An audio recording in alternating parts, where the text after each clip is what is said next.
Católica comemoraram o dia de Pentecostes. Na liturgia católica, este dia marca o encontro dos apóstolos de Cristo com o Espírito Santo.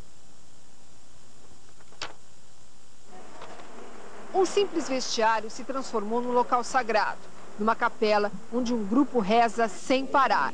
Eles estão orando por todos os fiéis que relembraram hoje uma data especial da Igreja Católica, o Pentecostes.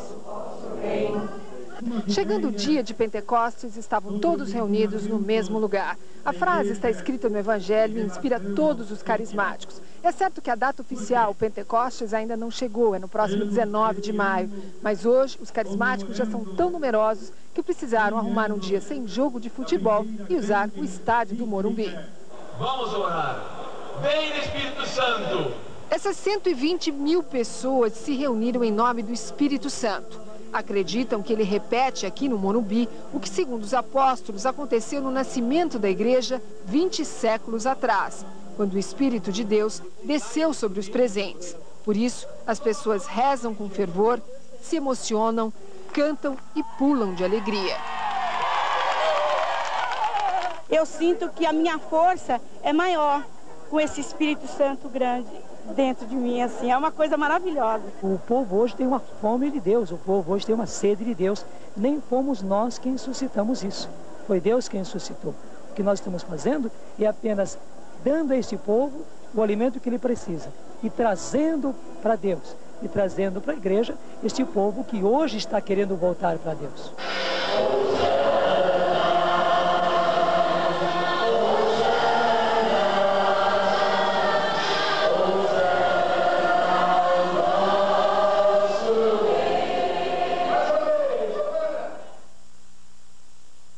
No mundo são 50 milhões. No Brasil, 2 milhões. Você vai conhecer agora os cânticos, as orações, as reuniões de cura do movimento de renovação carismática. Um movimento que está mudando os costumes da Igreja Católica Apostólica Romana e que a cada dia conquista novos seguidores.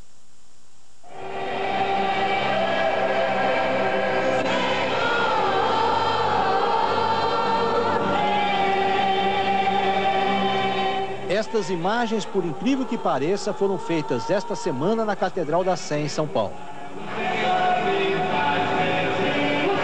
Toda essa exaltação, toda essa alegria fazem parte das reuniões de oração e de cura do movimento de renovação carismática, uma nova maneira que a Igreja Católica Apostólica Romana encontrou para enfrentar o avanço das seitas entre os brasileiros. Na verdade, o movimento carismático é uma volta à origem da Igreja. A Bíblia diz: 50 dias depois da ressurreição de Cristo, o Espírito Santo desceu sobre os apóstolos e transmitiu a eles os dons do carisma.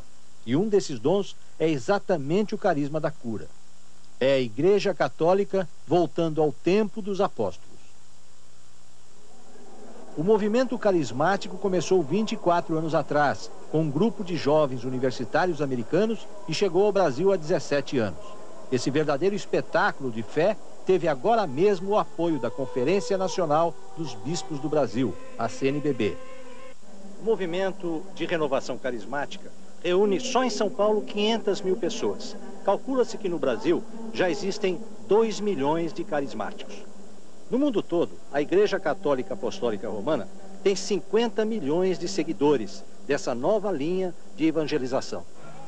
O grupo de oração da Catedral da Sé é o maior da renovação carismática no Brasil. Todas as segundas-feiras se reúnem aqui entre 2.500 a 3.000 pessoas. Todas elas têm principalmente uma esperança: obter a cura para alguma doença. São muitas vezes pessoas desenganadas pelos médicos e que conseguem alcançar a graça. E hoje é um dia muito especial para centenas e centenas de carismáticos que estão na Igreja da Sé. A reunião vai ser comandada por tia Laura, uma das poucas pessoas em todo o Brasil autorizadas a fazer curas com a imposição das mãos. Dona Laura Mendes da Silva, a tia Laura, tem 75 anos de idade e é a mais importante figura do movimento carismático no Brasil. Um momento surpreendente da reunião. Tia Laura invoca o Espírito Santo. Ela diz que nesse momento recebe uma inspiração divina e começa a chamar todas as pessoas que estão doentes. Tia Laura não conhece nenhuma delas. Você que tem sempre o seu coração parece que inchado, cansado, batidas erradas, às vezes meio forçando. Você respira mal por causa desse problema e o Senhor agora tocou no seu coração. Fui levada ao INCOR com uma parada cardíaca. E depois, quando voltei a mim, eu soube que eu tinha esse problema grave. E fui, graças a Deus, eu consegui essa graça, porque eu não sinto mais nada. E sentimos agora, neste instante, pessoas que têm muita dor nos joelhos, que têm dificuldade para se levantar e andar. Eu não conseguia ajoelhar e meu joelho estava doendo demais. Eu fiquei o tempo todo sentada. E eu senti um calor muito grande agora no meu joelho, eu movimentei e não estou sentindo dor. E nós sentimos agora, neste instante, pessoas que têm assim, um problema muito sério na coluna. Mandaram fazer fisioterapia, tudo isso, fiz, nada adiantou. E aqui é que adiantou. Aqui é que eu fiquei curado. O que o senhor acha que aconteceu? Aconteceu que Deus me curou. Todos reconhecem, leigos e sacerdotes, que os poderes de tia Laura de invocar o Espírito Santo são impressionantes. Quando não está nas grandes reuniões de oração e cura pelo Brasil inteiro, tia Laura atende na casa dela na cidade paulista de Lorena e consegue, vejam só, fazer curas pelo telefone. A paz de Jesus, boa tarde. Vejo o testemunho de 2 paraibanos curados por tia Laura pelo telefone. A advogada Maria Lade Cabral, que tinha miastenia grave, uma doença que atrofia toda a musculatura do corpo.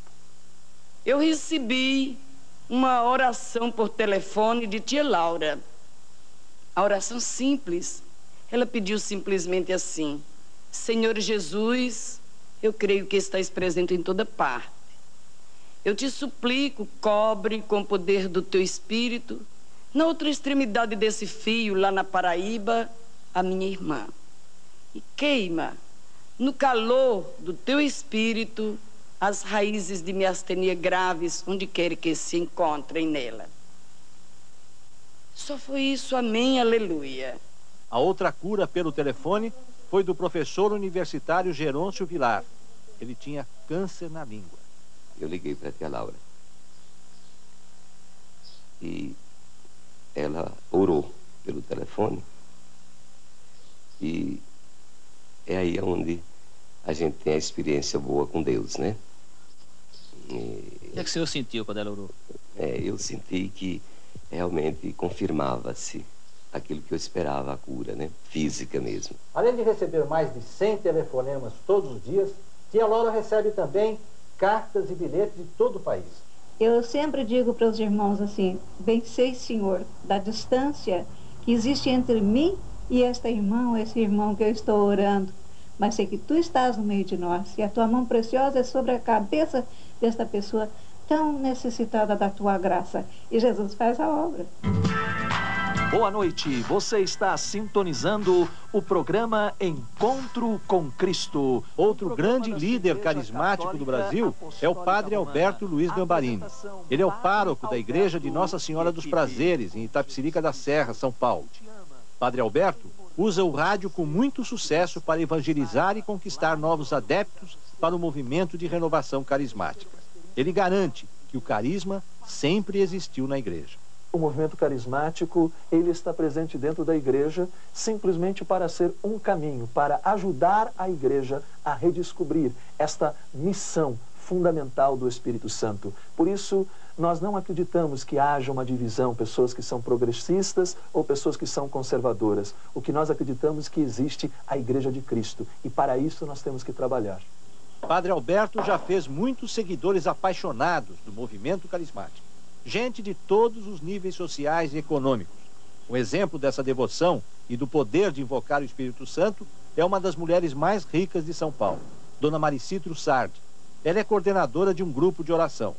Toda a família dela, o marido e os 10 filhos, são do movimento carismático. Aos pés da imagem de Nossa Senhora de Medjugorje, Maricitro Sardi põe todos os pedidos de cura que recebe, em geral, de pessoas pobres das favelas que visita e ajuda. Para ela, ser rica não exclui a devoção e o contato com o Espírito Santo. Onde há Deus não pode ter elitismo, não pode ter luta de classes. Quer dizer, eu amo pelo fato de amar. Eu me dou pelo fato de achar que nós temos que ter o temor a Deus, e ele diz, ama o próximo como a ti mesmo. E se eu não amar o meu próximo como a mim mesma, realmente eu não estou sendo coerente com a vida em Cristo, que é a que eu busco. Todo carismático conhece o trabalho de Frei Léo. Ele mora em Brusque, Santa Catarina, e percorre todo o Brasil, reunindo grupos de oração e de cura. Ele está acostumado a rezar com estádios e ginásios cheios, e é conhecido como pastor eletrônico do movimento carismático da Igreja Católica Apostólica Romana. Essa semana, ele estava em São Paulo e ouviu muitos testemunhos de cura. Muitas vezes a igreja deixou de pregar o evangelho mesmo, e muitas vezes ficou preso a algumas doutrinas, o dom de cura estivesse um pouco escondido na igreja. As seitas perceberam isso e passaram a usá-lo. E penso que nós devemos aprender com a seita. E creio profundamente que em algumas delas, que em muitas delas, também acontecem curas. O perigo é o curandeirismo. De Campinas, São Paulo, um dos núcleos pioneiros dos carismáticos do Brasil, fala o repórter Ciro Porto. A evasão dos católicos e o crescimento das seitas foram temas muito discutidos na 29ª Assembleia Geral da CNBB, aqui em Itaici, interior de São Paulo. Os bispos elaboraram novas diretrizes da igreja para os próximos 4 anos, que vão ser divulgadas só em junho. A partir daí, a igreja deve se tornar mais participativa, onde os fiéis vão poder desempenhar até a função de ministros evangelizadores. O que se pretende também é fazer com que os padres se aproximem mais dos fiéis para conversas, aconselhamentos e bênçãos individuais, onde não está descartada a possibilidade de curas milagrosas. A intenção dos bispos é reviver o misticismo da igreja sem abandonar a opção preferencial pelos pobres, ou seja, a igreja quer oferecer aos fiéis uma assistência espiritual paralela à discussão dos problemas sociais. A igreja deve assumir uma posição que leve mais em consideração o subjetivo e o pessoal, sem descurar das questões da justiça e desse mundo que passa, porque não podemos cair nos extremismos, nem de um lado, nem de outro. Dentre as modificações que a igreja deve apresentar para os próximos 4 anos, está incluída também a possibilidade de curas através de bênçãos e orações? As bênçãos e curas de diversas maneiras pertencem à tradição da era apostólica da Sagrada Escritura. E nós devemos conservar essa tradição, usá-la, é verdade, com discernimento, mas não bani-la de nossa igreja, que seria contra a nossa tradição. O senhor já curou alguém através de bênçãos? Eu tenho fatos em que eu tenho percebido que Deus curou pessoas que tinham muita fé através de bênçãos que eu, como indigno servidor, tenho dado. Outro exemplo pessoal de misticismo é do bispo de Pelotas, no Rio Grande do Sul, Dom Jaime Quemelo, que lançou uma maldição para acabar com os ratos de uma fazenda. E chegou uma pessoa para mim muito humilde e disse: o senhor não pode ir lá, padre, abençoar o meu paiol lá de milho e culturas agrícolas, espantar os ratos que estão lá?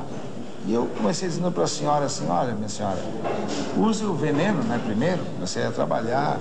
E ela me disse: não, padre, eu acredito na bênção, o senhor tem que dar a bênção. E misteriosamente, eu aprendi da fé dessa senhora, fui lá, abençoei aquele paiol, lancei uma maldição que se chama contra muris, até uma palavra em latim, que é contra ratos.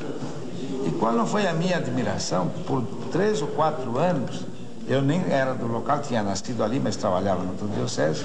Cada vez que eu ia visitar meus pais, ela trazia uma cesta enorme de frutas para mim, porque ela dizia assim: olha, padre, depois daquela bênção, nós ficamos aliviados, não há mais ratos no paiol. Quer dizer, o senhor expulsou os ratos do paiol? Eu não, foi Deus, foi sobretudo a fé dessa criatura. Até hoje, os dirigentes da Igreja Católica não deram apoio oficial à renovação carismática. Os bispos e padres se dividem entre a tolerância e o apoio pessoal. Mas depois da Assembleia da CNBB, os bispos admitem que a experiência dos carismáticos vai ajudar na retomada do misticismo e na volta dos antigos fiéis. O lado místico que a igreja quer resgatar, na verdade, já existe dentro dela mesmo.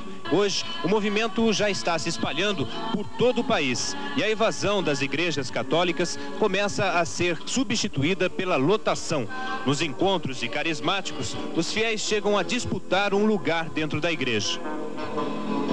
Os carismáticos se organizam em grupos de oração orientados por leigos. Só em Campinas são 100 grupos, mais que o dobro do número de paróquias. Nos encontros, os carismáticos leem a Bíblia, rezam e invocam o Espírito Santo, escrevem as intenções e graças desejadas que são levadas até o altar e dão testemunhos pessoais de graças alcançadas. Edson Antônio Leite é um exemplo de cura atribuída à ação do Espírito Santo. Há 2 anos ele estava com leucemia aguda, agravada por hepatite e pneumonia. Durante a doença dele, que durou 8 meses, a mulher Carmen Silvia passou a frequentar a renovação carismática. Segundo ela, a recuperação do marido começou depois de uma noite de orações no hospital. O que o médico te falou depois que você apresentou essas melhoras? Procura um cartório, registre de novo que você nasceu nesse momento. A repórter Fernanda Esteves acompanhou no Rio as reuniões de oração e cura. O grupo da Renovação Carismática Cristã surgiu aqui no Rio de Janeiro em 1975. Eram poucas pessoas, se reuniam numa pequena sala. Hoje, 16 anos depois, cada reunião quase não cabe nesse imenso salão, o salão principal da igreja. O grupo Bom Pastor da Igreja de Nossa Senhora de Copacabana foi o primeiro do Rio. Cada reunião de oração e cura tem mais de 800 pessoas. E todos gostam dessa liberdade na hora de rezar, de pedir proteção e cura.